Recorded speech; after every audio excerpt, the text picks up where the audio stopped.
కార్తీక పౌర్ణమి నాడు దీపం వెలిగిస్తే వెలిగించి వెళ్ళిపోకూడదు.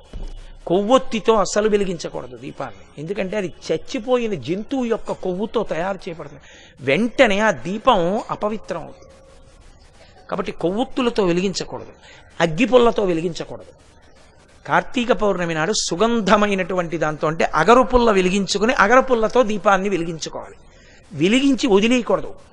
దాంట్లోకి వెంటనే అక్షతలు తీసుకుని చేత్తో పట్టుకుని దామోదరమావాహయామి అని కానీ త్రయంబకమావాహయామి అని కానీ 2 మాటలలో ఏదో ఒకటి చెప్పాలి. అంటే దామోదరుణ్ణి కానీ త్రయంబకుణ్ణి కానీ దీపం మీదకి ఆహ్వానం చెయ్యాలి. ఎక్కడైనా చెత్త ఉండిపోయినా కూడా రేపు లౌకికాగ్నితో వెలిగించకూడదు.